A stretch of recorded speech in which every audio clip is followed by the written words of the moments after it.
mensaje de hoy se llama Un libro diferente. Señor, bendícenos, bendice tu palabra en esta mañana, con tu poder, con tu gracia.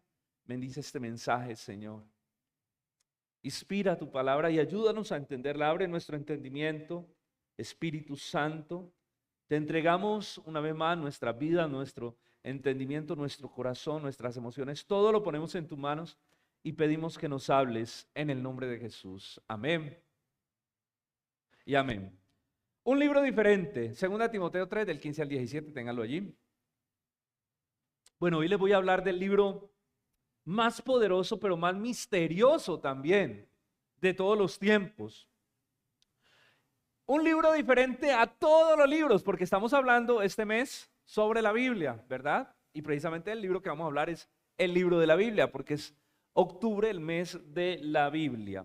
Y la Biblia es el libro de los libros. Es un libro totalmente diferente a todos los libros que existen, que han existido. ¿Cuántos libros se han escrito? Millones. Infinidad de millones de libros. Pero la Biblia es el único libro que es diferente a todos. Hermano, ¿cuánto se ha dicho de la Biblia? ¿Usted sabe los ataques que la Biblia ha tenido? ¿Cuántas personas, cuántos imperios, cuántos reyes han querido acabar con la Biblia, con la Escritura? ¿Cuántos han querido destruirla? ¿Cuántos han querido demostrar, perdón, mira cómo viene esto, cuántos han querido demostrar que la Biblia es una farsa? La Biblia ha sido el libro más atacado. De hecho, han tratado de destruirla físicamente, de quemarla. Hubo imperios que la prohibieron. ¿Y sabe qué ha pasado con la Biblia?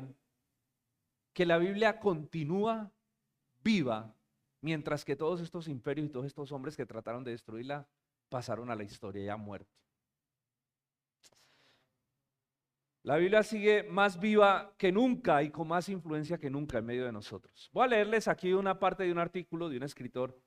Que la Biblia es un libro peligroso queda demostrado por la cantidad de implacables enemigos que ha tenido la Biblia a lo largo de la historia. Han tratado y tratan por todos los medios de distorsionar y combatir su mensaje, llegando incluso al punto de procurar destruirla o desaparecerla físicamente. Cosa que a estas alturas ya, siglo XXI, es imposible con toda la tecnología que hay.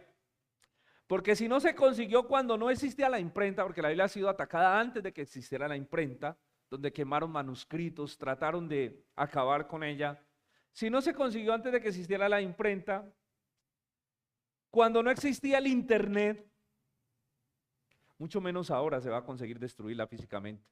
Por eso ahora el ataque contra la Biblia no es tratar de desaparecerla físicamente, sino que los ataques se centran en la supresión de su mensaje. ¿Cómo? O sea, ya el problema no es cómo destruir la Biblia. ¿Por qué? Porque la Biblia ya es imposible, porque está digitalmente. De hecho, la mayoría de nosotros tenemos Biblias digitales y en todas las versiones, ¿sí? Usted la puede descargar, la puede compartir, la puede enviar, o sea, la encuentra online. Entonces, tratar de destruirla ya es imposible. Si no pudieron antes de que existiera la imprenta, ahora mucho menos. Entonces, el ataque se centra en cómo suprimir su mensaje, cómo acabar con su mensaje, con la validez, con la claridad, o cómo distorsionar totalmente su mensaje. Y yo creo que Satanás, ese es el enfoque que tiene, cómo distorsionar la palabra de Dios.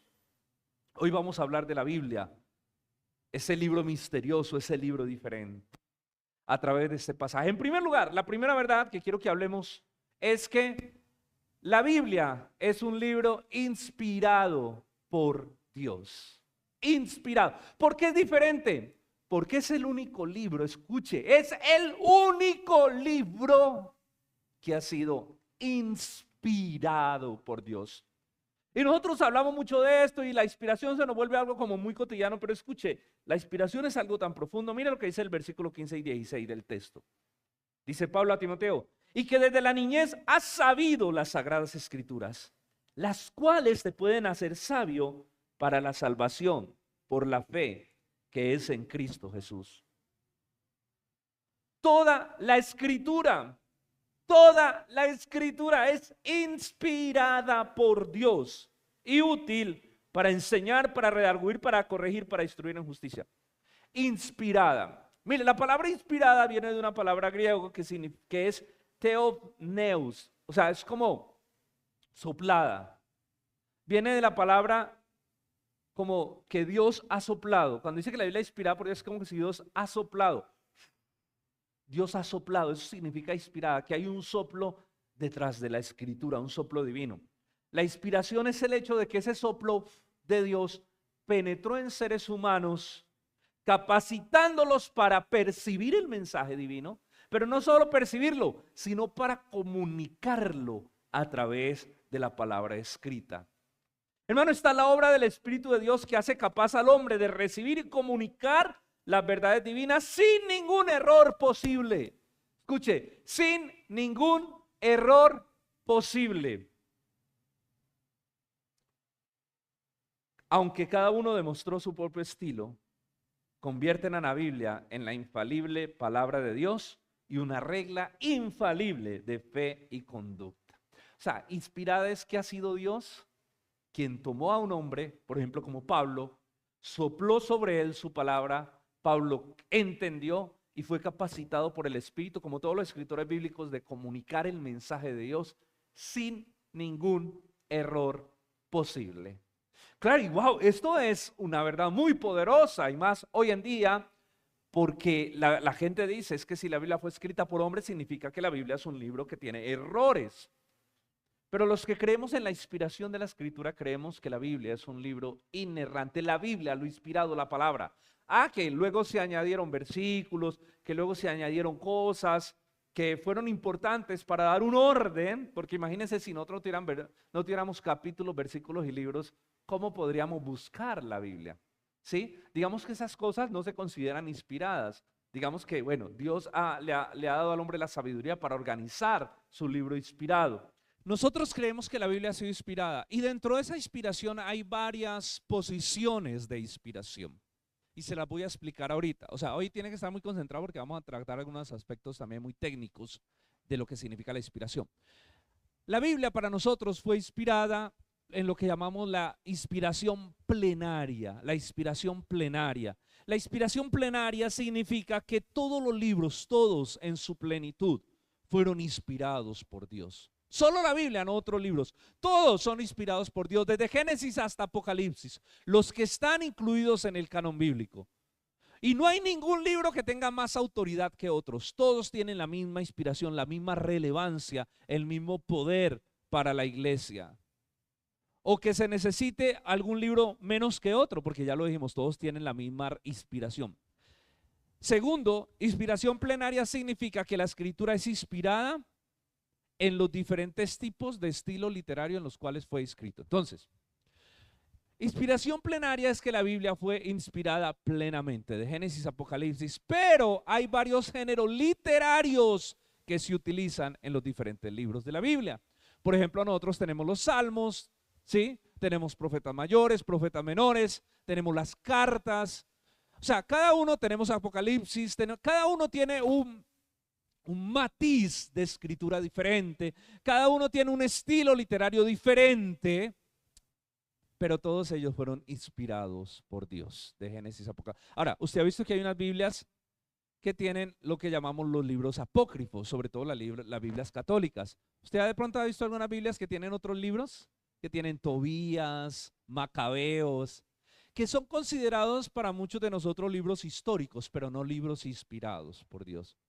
Por eso les decimos apócrifos, están fuera del canon, están fuera de la inspiración. Creemos que la Biblia fue en su totalidad inspirada, de Génesis a Apocalipsis, los 66 libros que constituyen la Biblia que nosotros tenemos. Pero los otros libros son considerados apócrifos y son considerados como libros históricos buenos, pero son libros que algunos espacios o segmentos contradicen la inspiración de los verdaderos libros. Por ejemplo, usted encuentra en algunos libros de estos apócrifos, por ejemplo, el culto a los muertos, y la Biblia prohíbe eso. Por eso se consideran libros apócrifos, pero que pueden ser leídos de manera como histórica.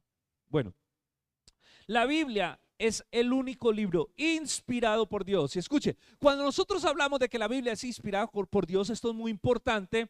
Estamos diciendo que es un libro que contiene los pensamientos de Dios. los propósitos de Dios, los designios de Dios para los seres humanos. Por eso es tan importante creer esto. Y recuerde, el único libro inspirado por Dios es la Biblia. Nadie puede venir a decir, yo tengo un libro que Dios me inspiró. Bueno, que lo inspiró de manera muy personal, pero no significa que esté al nivel de la revelación, es otra cosa. Que Dios lo movió, lo motivó.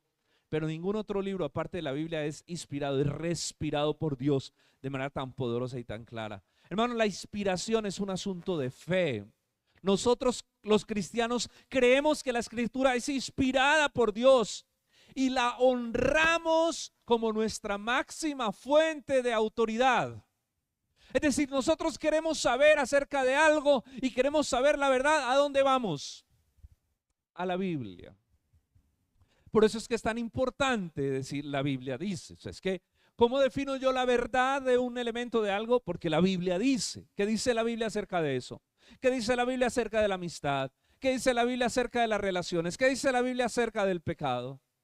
En medio de un mundo que tiene una verdad relativa, que maneja un relativismo, el mundo posmoderno, nosotros como creyentes creemos que la verdad absoluta, no relativa, la verdad absoluta es lo que Dios dice en su palabra, lo que está consignado allí. Por eso es tan importante, porque entonces de esa manera la Biblia se vuelve nuestra fuente de autoridad, nuestra norma y conducta.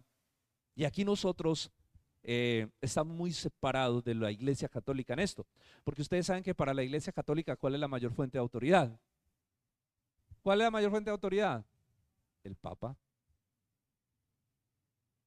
Para los católicos lo que dice el Papa está por encima, lo que dice la tradición de la Iglesia Católica Apostólica y Romana está por encima de lo que dice la Biblia.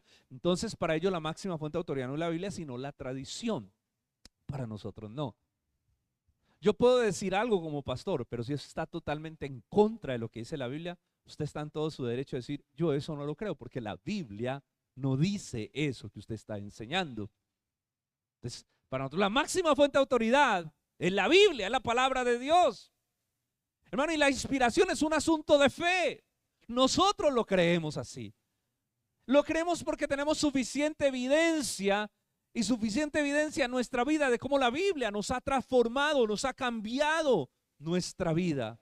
Y creemos que es la palabra de Dios.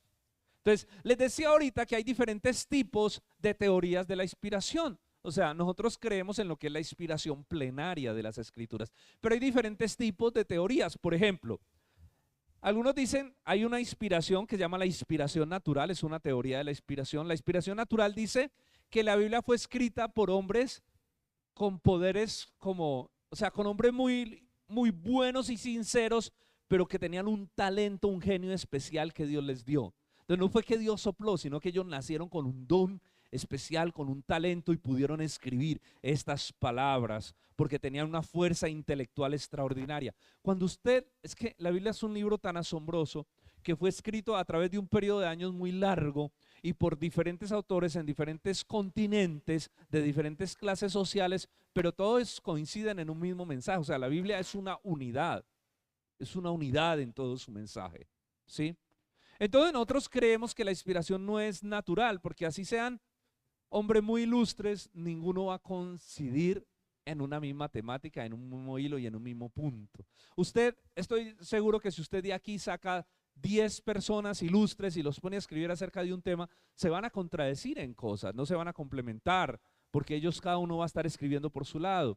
Y así pasa con la Biblia, pero el milagro de la Biblia es que todos los escritores a lo largo de la historia coinciden perfectamente en todas las cosas. Allí es uno de los puntos más grandes donde nos damos cuenta que la Biblia, como tiene un único mensaje de Génesis a Apocalipsis, es un libro totalmente inspirado por Dios, que no es una inspiración natural de que fueron hombres con un genio impresionante. De hecho, algunos de ellos decían es que yo no tengo nada, como si eran hombres muy sencillos, del vulgo, no eran con un talento sobrenatural. Por eso creemos que la teoría de la inspiración natural o de la Sí, de la inspiración natural no es correcta. La otra inspiración es que hay unos grados de inspiración. Es decir, hay unas partes de la Biblia que son plenamente inspiradas, pero hay otras partes que no, que tienen un grado inferior. O sea, hay partes con mayor inspiración que otras y hay partes que no son inspiradas. Bueno, uno se vuelve loco, entonces uno dice, bueno, ¿cuáles son las partes inspiradas? ¿Y cuáles son las partes que no son inspiradas? ¿Y cuáles son las partes que tienen menos inspiración? Entonces, no creemos en la inspiración por grados porque creemos que atenta contra la integridad de la Biblia. Otra teoría de la inspiración errónea es la inspiración universal cristiana, que dice que todos los cristianos, como tienen el Espíritu Santo, son inspirados por Dios y pueden escribir inspirados por Dios. Bueno, es incorrecto también, porque ya el canon se cerró y ninguno puede tener la inspiración para escribir al mismo nivel que está escrita la Biblia. Como les decía ahorita, que Dios me lleve, me motive a escribir un libro y que lo plasme, pero yo no puedo pretender que ese libro entre dentro del canon bíblico porque es que el canon está cerrado. Entonces, la inspiración natural cristiana universal tampoco es correcta. Hay otra que es la inspiración de los conceptos o las ideas. Es decir, esta dice que no fueron las palabras las que fueron inspiradas, sino que solamente Dios puso la idea, el concepto en aquellos hombres y ellos los expresaron con sus propias palabras. Esta es la inspiración de conceptos o ideas. Tampoco creemos en eso, porque la Biblia es demasiado perfecta. De hecho, cuando nosotros estudiamos la Biblia, usted ha visto que nosotros vamos a las palabras literalmente. Por ejemplo, inspiración, la palabra es esta, porque las palabras en el idioma original nos hablan mucho del concepto general de un versículo o de un pasaje en particular. Entonces tampoco creemos en la inspiración de conceptos o ideas. Y hay otra teoría de la inspiración que se llama el dictado verbal, es decir, que Dios cogió a Pablo y dijo, Pablo, siéntese, le voy a dictar. Y ellos simplemente fueron máquinas que escribieron lo que Dios les dictó sin entrar a ser parte de su concepto, su conocimiento. No, no, porque es que también vemos, esto contradice la Biblia, porque en la Biblia usted nota la personalidad de cada autor cuando se escribe. Usted ve que Pablo escribe de una manera, que sí, o sea, cada uno escribe de una manera diferente, porque en cierta manera Dios usó la personalidad de ellos para que pudieran fluir en la inspiración también. Por eso nosotros creemos en la inspiración plenaria, la inspiración plena. Dios inspiró plenamente la escritura y fue un trabajo arduo del Espíritu Santo. Y no solo el trabajo de la inspiración, sino el trabajo de la conservación. Como les decía, la Biblia ha sido el libro más atacado por toda la historia. Y cómo Dios ha protegido y hombres han puesto su vida, han arriesgado su vida y han derramado su sangre para proteger la palabra de Dios. Y esa palabra la tenemos hoy en día con nosotros. Y tristemente esa palabra no es tan valorada por muchos creyentes hoy en día. Hermano, toda la escritura es inspirada, desde Génesis hasta Apocalipsis. Toda. Inspiración plenaria. Tanto así que mire lo que dice Gálatas 1 del 6 al 9. Gálatas 1 del 6 al 9 dice, si nos lo ponen aquí en la pantalla. Mire lo que dice Pablo. Estoy maravillado, le escribe Pablo a los Gálatas, que tan pronto se hayan alejado del que los llamó por la gracia de Cristo, para seguir un evangelio diferente. No es que haya otro evangelio, sino que hay algunos que los perturban y quieren pervertir el evangelio de Cristo. Ojo, mas si aún nosotros, dice Pablo, nosotros los apóstoles, o un ángel del cielo os anunciare otro evangelio diferente al que les hemos anunciado, sea anatema, sea maldito. Como antes les he dicho, ahora se lo repito, si alguien les predica un evangelio diferente del que han recibido, sea maldito, anatema. Tremendo, ¿no? Pablo dice, mire, la Biblia es tan inspirada que si alguien viene con otro evangelio, porque a los Gálatas los estaban cuenteando con otras cosas, y si alguien viene con otro evangelio que no sea el que nosotros les hemos predicado, para nosotros el que está escrito en la escritura, porque recuerda que Pablo le está hablando a una iglesia que todavía no tenía el canon completo. Ellos no tenían el canon completo. La iglesia primitiva no tenía el privilegio que tenemos nosotros de tener toda la Biblia. En esos tiempos se estaba terminando de ajustar el canon neotestamentario, se seguía escribiendo. Nosotros ya la tenemos completa. Entonces Pablo dice, si alguien les predica un evangelio diferente, les enseña un evangelio diferente, cosas diferentes a las que están escritas, sea maldito. Esto es muy serio. Esto es muy serio. Y hay un texto en Apocalipsis también tremendo, donde nos enseña que ya no hay más revelación plenaria de Dios. Apocalipsis 22 del 18 al 19, vamos a ponerlo aquí en la pantalla. Apocalipsis 22 del 18 al 19. Porque yo testifico, yo protesto, está interesante, a todo aquel que oye las palabras de esta profecía, de este libro, que si alguno añadiere a estas cosas, Dios traerá sobre él las plagas que están escritas en este libro. Uy, tremendo. Y si alguno quitare de las palabras de este libro, de esta profecía, Dios quitará su parte del libro de la vida y de la ciudad santa y de las cosas que están escritas en este libro. Tremendo. Miren el celo que Dios tiene por su palabra.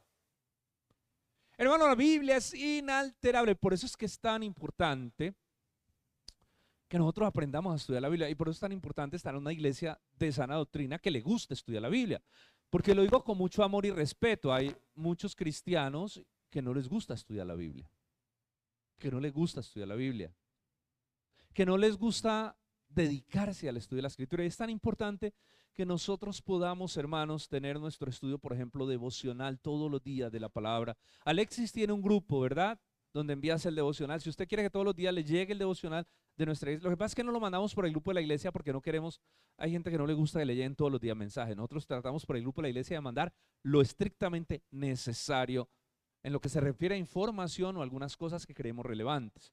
Pero usted quiere que todos los días le llegue el devocional, abre con Alex y diga, méteme a tu grupo, un devocional muy bueno de Charles Stanley, corto, lo puede hacer. Hermano, hoy en día hay mucho recurso para estudiar la Biblia. El problema es la pereza, o que no tenemos como una prioridad el estudio de la palabra, pero es muy importante que como cristianos aprendamos a estudiar la Biblia. Y yo voy a dar 2 predicaciones, esta dentro de 8 días, el sábado, que es el culto, voy a dar una predicación muy, muy buena, muy interesante sobre también el estudio de las Escrituras y por qué es tan vital, por qué es tan relevante para nuestra vida como creyentes. Sé que no se pierda el próximo sábado también el culto. Entonces, hermano, ustedes ven el celo con el que Dios trata su libro. O sea, Jesús dijo, cielo y tierra pasarán, pero mi palabra no pasará. O sea, la Biblia es un tesoro valioso que Dios ha protegido y protegerá hasta el fin de los tiempos. Tanto que entre más han querido destruirla, más ha crecido su poder y su influencia, porque es la palabra de Dios. En segundo lugar, entonces, ya vimos que la Biblia ha sido inspirada por Dios. Ahora miremos en el texto el propósito de las Escrituras. ¿Para qué fue inspirada? ¿Para qué nos fueron entregadas? ¿Para qué nos fueron regaladas? Versículo 15 al 16. Y que desde la niñez, Timoteo, has sabido las sagradas Escrituras, las cuales te pueden hacer sabio para la salvación por la fe que es en Cristo Jesús. Toda la Escritura es inspirada por Dios y útil para redarguir, corregir e instruir en justicia. Aspectos claves. La Biblia nos ha sido dada, dice el Señor, toda palabra que sale de mi boca no volverá a mí vacía, cumplirá un propósito. Cuando Dios manda su palabra, Dios cumple un propósito con esa palabra. Dios es un Dios, hermano, Dios es la única persona que cuando habla cumple un propósito. Nosotros sí hablamos por hablar, ¿sí o no? Hablamos, botamos palabras. No, para Dios cada palabra que sale de su boca es supremamente valiosa y siempre tiene un propósito. Cuando Dios habla, Dios tiene algo en mente y lo cumple con su palabra. Primero dice, es útil, toda la Escritura es inspirada por Dios y es útil para enseñar. ¿Usted sabe lo importante que es la enseñanza? Nosotros somos lo que somos hoy en día gracias a la enseñanza. El órgano más poderoso del ser humano es el cerebro. De allí se desprende todo, lo que somos, lo que tenemos, lo que pensamos, cómo vivimos, cómo reaccionamos, todo. La enseñanza forma la escala de valores que me permite a mí enfrentar la vida y asociar cada situación con una enseñanza y responder, tanto intelectual como emocional como voluntariamente, a esa situación de acuerdo a lo que sé. Hermano, nosotros somos lo que la educación ha hecho con nosotros hasta hoy. Esa es una de las cosas por las cuales muchas veces el gobierno se quiere aprovechar o los gobiernos se quieren aprovechar de la educación de nuestros hijos, diciendo, no, no son ustedes, somos nosotros quienes tenemos que educar a sus hijos. ¿Para qué? Para hacer de sus hijos las marionetas que nosotros queremos que sean. y sobre todo este tema del comunismo y del socialismo es muy, muy, muy bueno para manipular la mente y para tratar de desde niño, porque eso es un asunto muy satánico y muy diabólico. Satanás trata desde pequeños de enseñar a los niños cosas distorsionadas para que cuando crezcan no busquen a Dios, no busquen a Dios. Entonces, el que tenga la educación tiene el poder. Y una de las cosas a través de las cuales somos educados es a través de los medios de comunicación, ¿sí o no? Miren, yo me quedo aterrado. Nuestro niño sabe unas cosas que nosotros no le hemos enseñado. Y estoy hablando de cosas buenas porque en la casa somos muy celosos de que ven. A ellos se les escogen sus programas, se les escoge y siempre buscamos que vean cosas que los van a ayudar a ellos a crecer y que les enseñen buenas cosas. Entonces, por ejemplo, Juan Sebastián puede salir con cosas como, yo ya sé cuál es la letra que no suena. Y uno como, sí, la H es la letra que no suena. Uno como sabe que la letra... ¿Y dónde aprendiste? No, lo aprendí en tal programa que me enseñaron las letras. Miren ustedes el poder de la educación. Y él dice muchas cosas que uno dice, ¿de dónde lo aprendiste? Lo aprendí en tal programa donde me enseñaron esto. O sea, el poder de los medios de comunicación para influir en la vida de los niños y de las personas es impresionante. Y ahí es donde los papás nos dormimos, donde los papás estamos dejando que quien eduque a nuestros hijos sea Google, sea YouTube, sea Instagram, sea las redes sociales. Y por eso es que usted hoy en día ve muchos peladitos y adolescentes, pero adictos. Usted los ve y no se despegan del celular, o sea, es una cosa, a mí me parece una cosa absurda y tonta. Una persona que no se despega de su teléfono. ¿Por qué? Porque está perdiendo tiempo valioso en la vida. Y le puedo asegurar que una persona que está pegada de su teléfono no va a prosperar y no va a salir adelante. ¿Por qué? Porque está perdiendo su tiempo en cosas necias y absurdas. En TikTok, en Instagram. Entonces, ¿por qué hay tanto poder en eso? Porque el diablo sabe el poder y la influencia de los medios de comunicación. Y pudiera hablar de muchos de estos temas, de este tema, porque es algo que a mí me apasiona y es algo que yo estudié. Por ejemplo, hoy en día los que están produciendo los guiones para el cine y para las plataformas como Netflix y todos estos, la mayoría son del colectivo LGTB y son homosexuales. ¿Y usted qué cree que clase de películas van a transmitir? Entonces la iglesia se duerme y no levantamos productores audiovisuales, productores de cine, productores de televisión, de radio, de juegos de video, porque pensamos que ese sector no nos importa, no es espiritual, cuando ahí está el poder para influenciar las nuevas generaciones. Porque nosotros nos mantenemos en la iglesia cantando, remolineando y pensamos que solamente esto es cuando resulta que Dios nos ha llamado a ser sal y luz del mundo. Es decir, que lo que llevamos aquí lo proyectemos afuera, lo vivamos afuera. ¿Dónde están los políticos cristianos que se van a levantar? A ver si generamos cambios y transformación en nuestra ciudad, en nuestro país, en la nación.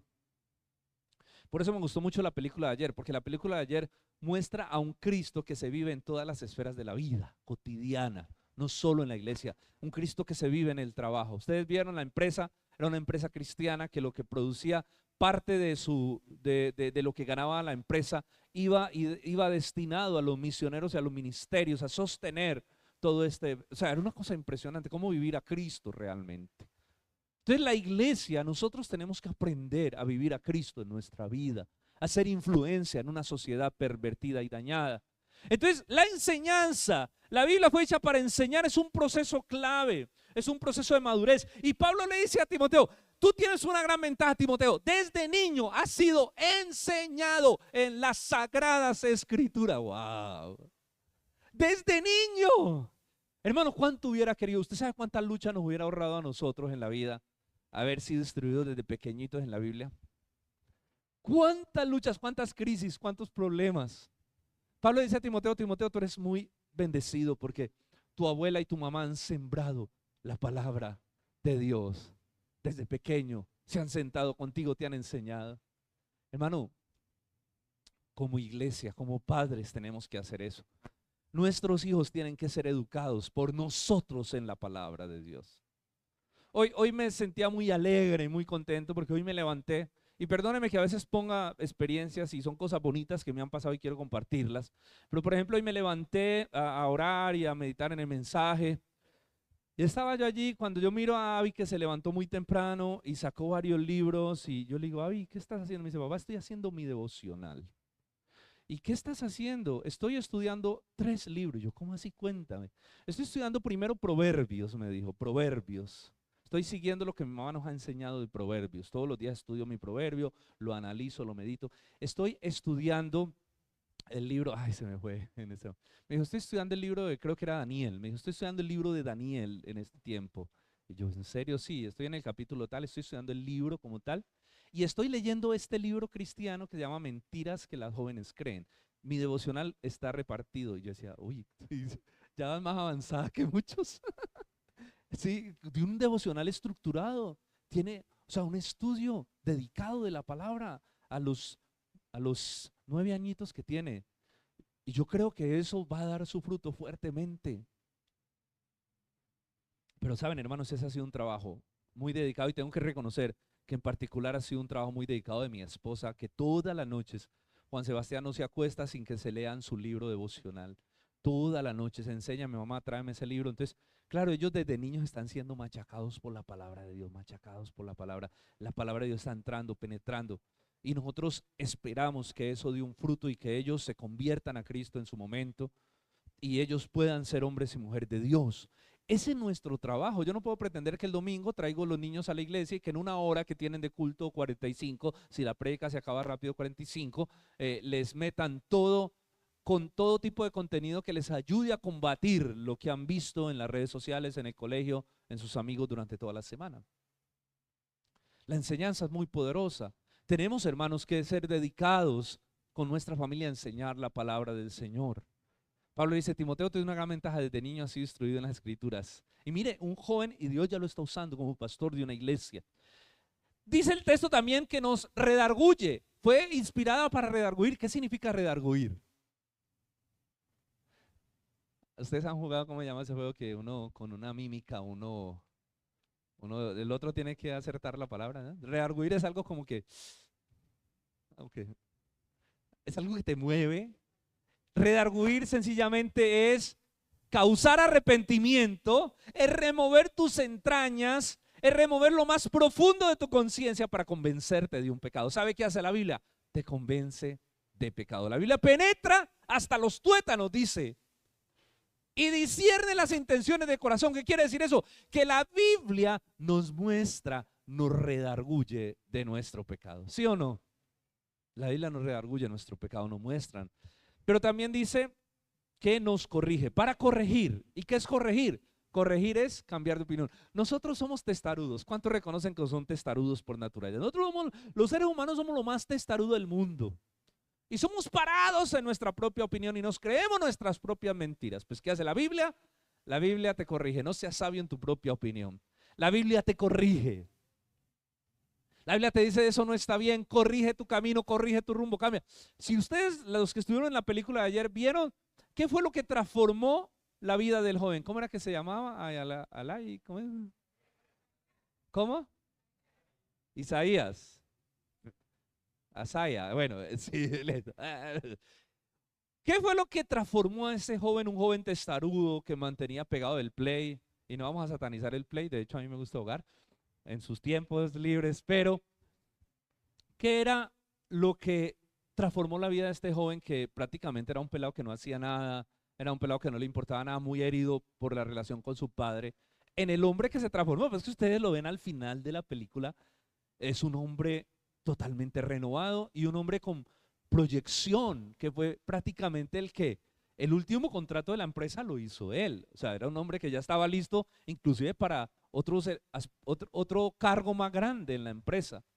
¿Y qué fue lo que transformó la vida de ese muchacho? Fue la palabra. Fue cuando este hombre, Joshua, ¿verdad? El presidente de la compañía lo toma y le empieza a enseñar la Biblia, y luego el joven empieza a leer la Biblia, que dice que me devoré casi todo el Nuevo Testamento. Fue eso lo que produjo la transformación del corazón del muchacho. Y la oración de la mamá, de la abuela. Entonces, claro, hay un conjunto de muchos elementos, ¿verdad? Entonces noten ustedes el poder transformador de corregir, cómo la Biblia corrige nuestra vida, nos cambia. Y por último dice que fue dada para instruir en justicia, es decir, encaminarnos en los pensamientos justos y correctos. Hermanos, Estamos frente a una generación terrible. O sea, estamos frente a un derrumbe de la moral, la ética. Estamos frente a un derrumbe de la verdad impresionante. Estamos frente a la justificación más grande y a la legalización más grande de pecado que pueda haber. Ya se aprobó el borrador de la ley donde se les permite a los niños cambiar de sexo sin consentimiento de sus padres desde los 3 años. 3 añitos. Un niño puede decir, yo me cambié el sexo, mamá y papá no pueden decir nada, van a una comisaría de familia, ante un juez, se firman los documentos y el niño o la niña, si es el caso de la niña, se puede hacer quitar sus senos, se puede hacer quitar su vagina, se puede hacer poner un pene donde le sacan injertos de la mano, del pie, para ponerle un pene, un pseudo pene colgante. Y los papás no pueden decir nada. Es una cosa absurda. Yo no sé cuántos de ustedes tienen un tatuaje que se hicieron en la adolescencia o en la juventud que hoy en día odian ese tatuaje porque se ve horrible. Mi mamá me mostraba un tatuaje, mi mamá un tatuaje tiene re feo, menos mal es chiquito, pero es más feo. Qué cosa tan horrible. Mamá dice, yo cuánto daría por quitarme este tatuaje tan feo, porque es que es feo, o no tiene ni forma. ¿Y qué pasó? No, me lo hice por allá cuando estaba tragada. O sea, ¿así ha pasado? Escuchaba en estos días una chica, una influencer en las redes sociales, que ella se va a ir a hacer quitar un tatuaje porque es que no, o sea, ella dice, ¿cómo me? Sí, porque no estoy yendo, pues, pero, a ver, ¿cómo decirlo? Pero, hombre, es que hay gente que se raya su cuerpo en un momento de la vida donde se creen los, ¿sí? Se creen los aventureros, los rebeldes. Y cuando llegan a cierta etapa se dan cuenta que fueron muy tontos. Ahora imagínense un cambio de sexo que es irreversible en un bebé de 3, 7, 5 años. Cuando sea grande y cuando quiera, o cuando se conozca a Cristo, o cuando haya madurado y entienda. O sea, es que, mejor dicho, yo no entiendo la brutalidad de esta gente, porque no hay otra palabra de decirlo, sino que son brutos, son tontos, son necios los que promueven este tipo de leyes. Pero nosotros sigamos cantando los domingos remolineando aquí y hágale que no pasa nada. Mientras el mundo se derrumba, a sus hijos se los lleva el diablo. Los papás no enseñan la palabra, no le enseñan educación sexual a sus hijos, no saben qué les están enseñando en sus colegios. Y perdóneme que lo hable de esta manera, pero la iglesia se encierra en sus 4 paredes mientras nos meten leyes, nos aprueban cosas, nosotros callados, mientras estos gobiernos progresistas, socialistas, hacen tanto daño a una nación. Bueno, nosotros, mientras no nos toque, sigamos. Pero cuando estemos en la situación que han caído muchos países, ahí vamos a despertar. Que esperemos que a Colombia no le pase eso. Y no estoy hablando ni de derecha ni de izquierda, porque no importa de qué círculo vengan estas leyes, hay que combatirlas. Hay que levantarnos contra ellas. Hay que salir a marchar, hay que salir a protestar. Ustedes recuerdan, eso fue una marcha que organizamos, donde iban a meter las cartillas en los colegios. ¿Sí se acuerdan? Que nos fuimos todos a la gobernación. Más de 15,000 personas nos reunimos. Estuvimos allá en contra de esas leyes. ¿Qué pasó? Por la movilización, se tumbó el proyecto de ley y tuvieron que echar a Gina Parodi en aquel tiempo, la ministra, que era una homosexual que estaba impulsando esos proyectos. Pero porque nos levantamos. Pero no, hoy en día como que, hermano, hay un riesgo, hay un peligro. ¿Verdad? Si usted no le enseña a sus hijos desde pequeños la palabra de Dios, sus hijos no van a tener las herramientas para enfrentar una generación tan pervertida como esta. Porque es que uno vive en otro mundo. Yo recuerdo la semana pasada que fui al gimnasio a entrenar. Yo casi saludo y no es que hable mucho con la gente, pero yo soy muy juicioso. Yo voy todos los días, bueno, excepto los domingos y los sábados, voy. Me quedé en la recepción tomándome un café y escuché a la recepcionista hablar con uno de los entrenadores y, ¿para ti qué es más importante?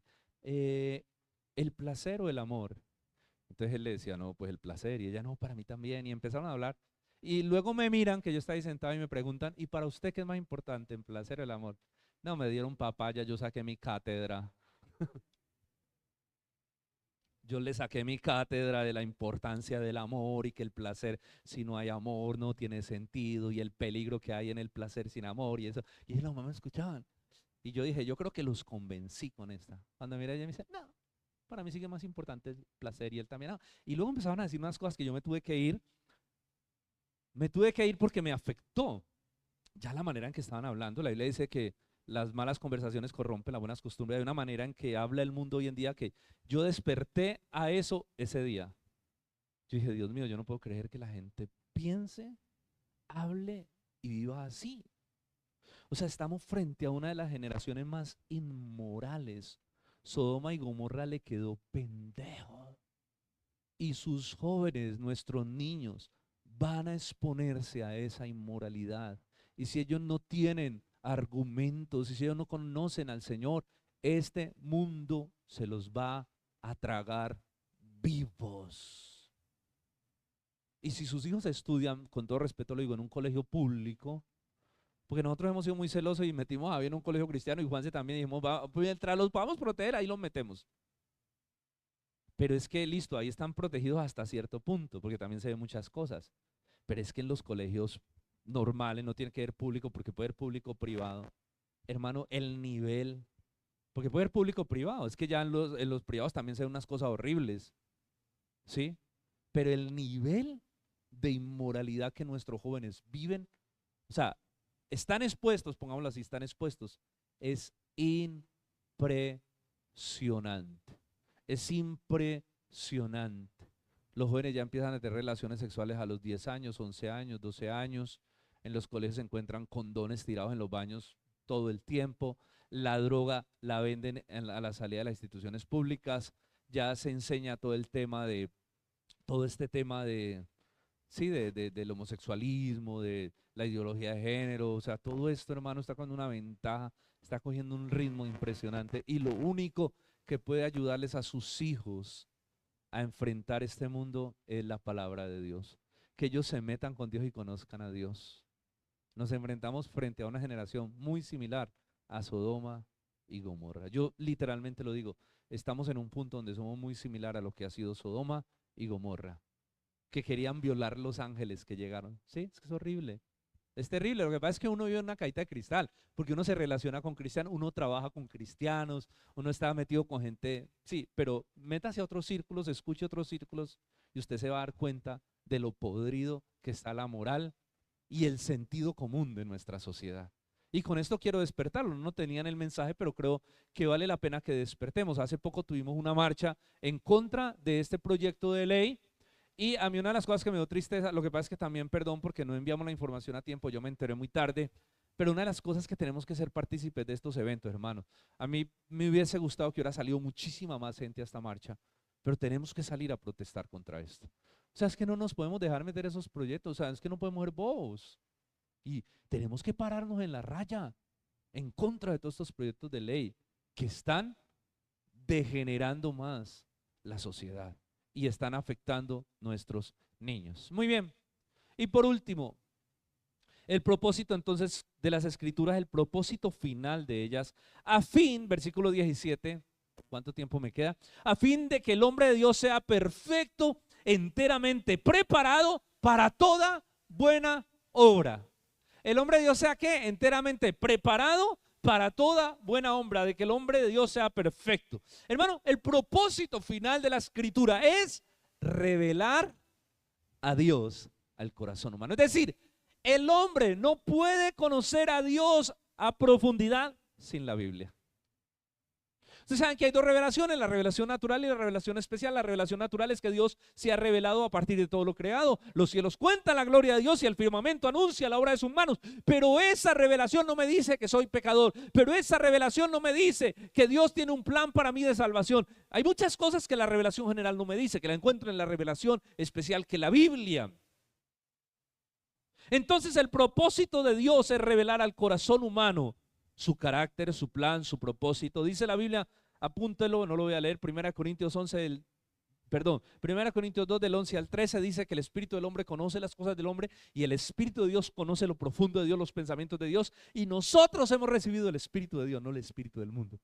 Por eso podemos conocer a Dios a profundidad. porque nos ha dado su espíritu para que entendamos su palabra.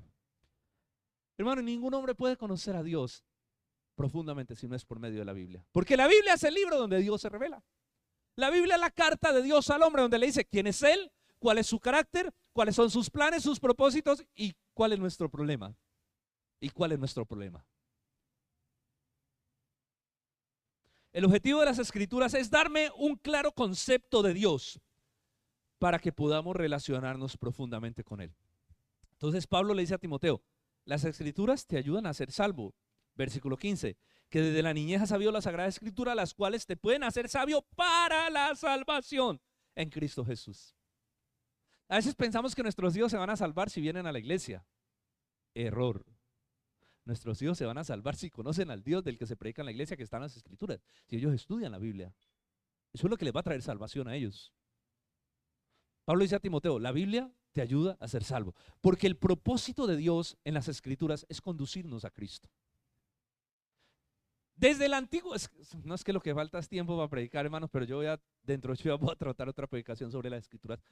Pablo dice, el Antiguo Testamento es el ayo, la ley es el ayo. El Antiguo Testamento no, la ley es el ayo que nos lleva a Cristo. O sea, la ley nos muestra que somos incapaces de ser salvos y nos muestra la necesidad de un Salvador y nos lleva a Cristo. Entonces, la Biblia nos revela nuestro pecado.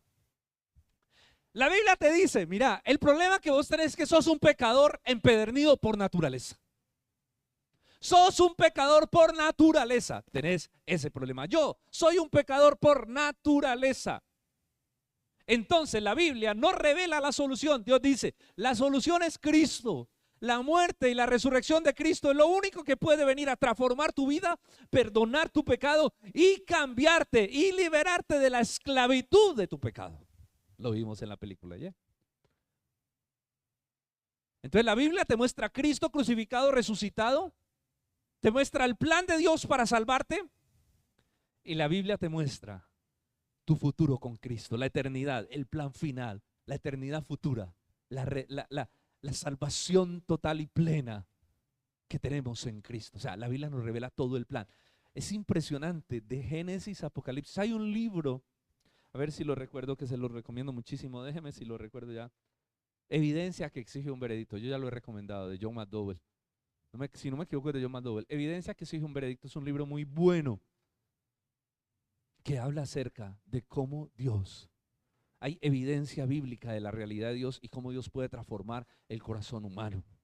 Entonces la Biblia nos revela todo el plan de Dios, nuestro problema, nuestra salvación y el plan final. La Biblia nos salva. La Biblia nos transforma, porque Dios no solo nos salva, Dios nos transforma. Dios nos cambia para que podamos honrarlo. Pablo le dice a Timoteo, la Biblia te va a hacer un hombre perfecto. Te va a perfeccionar. La Biblia nos cambia. El objetivo de la relación con la palabra y con el Espíritu Santo es ser cambiados. Dígale que está a su lado, Dios lo quiere cambiar. Dios no lo va a dejar así. Dios lo va a cambiar a usted. Dios la va a cambiar. De gloria en gloria Dios nos transforma, nos cambia. ¿Por qué Dios no nos puede dejar así, hermanos? El objetivo de la Biblia es convertirnos en hombres y mujeres de Dios, que veamos la vida como Dios la ve, que pensemos como Dios piensa, que reaccionemos frente a las circunstancias como Dios nos dice que debemos reaccionar, que nos relacionemos, que vivamos nuestras relaciones como Dios quiere que nos relacionemos, que pensemos como Dios quiere que pensemos. Por eso Pablo le dice a Timoteo, la Biblia nos lleva a ser un hombre perfecto, es decir, que corrige todas nuestras imperfecciones. Obviamente, por eso la obra va a terminar en la eternidad, porque usted y yo nunca seremos perfectos aquí en la tierra. Siempre habrán imperfecciones. Pero hermano, Dios, ¿cuántos de aquí son perfeccionistas? Dios es la persona más perfeccionista dentro de las cosas buenas, ¿no? Él es pleno, Él no se siente mal, pero porque a él todo le sale perfecto. Pero Dios es un ser detallista. Dios va a trabajar en la escultura en tu vida, va a moldear a Cristo y Dios quita cada detalle y Dios dice, este pelo no debe ir aquí, este pelo hay que quitarlo, esto no aquí, este puntico no aquí. O sea, hasta que Dios deja todo perfectamente acabado. El propósito de Dios es que seamos como Cristo. Como Cristo. Por eso la obra de Dios no termina nunca. Yo no sé cómo hay cristianos que no A mí hay cristianos que me dan da risa, uno habla con ellos, no, pastor, pues yo no voy a la iglesia, pero yo estoy bien, ahí voy siendo transformado. O sea, como hay gente que ya siente que llegó al nivel y que no necesita, por ejemplo, la iglesia, que no necesita ciertas cosas, ¿cómo así?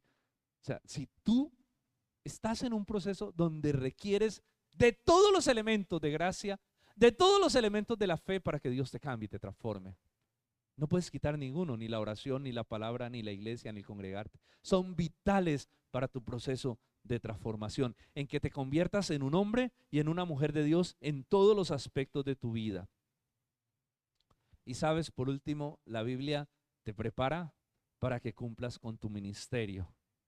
La Biblia te prepara para que seas un hombre y una mujer de Dios que le sirva a Dios en todos los aspectos de tu vida.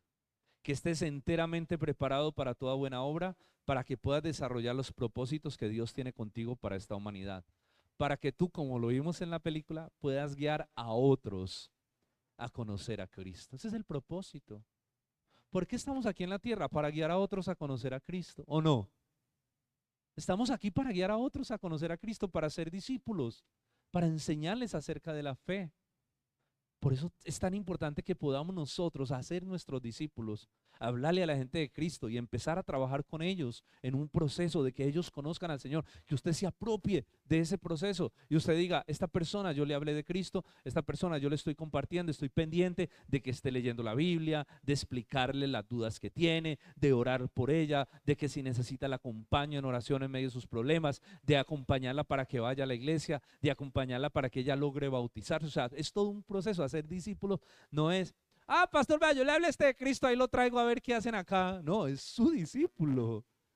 Sí, ahí se lo dejo, este encarte que me...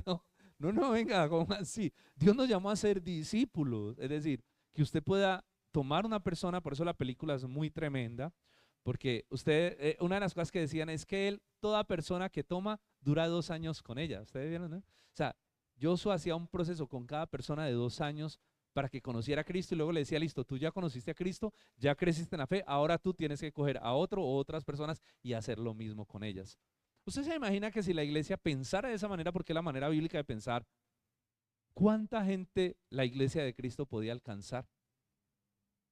O sea, sería impresionante. Sería impresionante. Dios nos dio la palabra para que nos transforme, para que nosotros podamos cumplir con el llamado de Dios, para que podamos dar de lo que Dios nos da, o si no nos volvemos cabezones, como muchos cabezones teológicos e intelectuales que saben mucho pero no hacen nada. No, Dios nos llamó a nosotros a cumplir con una obra. Amén. Conclusión. Hermano, la palabra de Dios es la fuerza creadora más poderosa del universo. O si no, mire el universo creado. ¿Por qué fue creado el universo? Por la palabra de Dios. La Biblia es nuestra máxima fuente de autoridad y debe guiar nuestra vida y formar todo nuestro sistema de valores. La Biblia es un regalo, un tesoro de Dios que Dios ha protegido a lo largo de la historia. Y aunque la Biblia ha tenido muchos enemigos, todos ellos han muerto, pero la Biblia sigue más viva que nunca. ¿Saben por qué?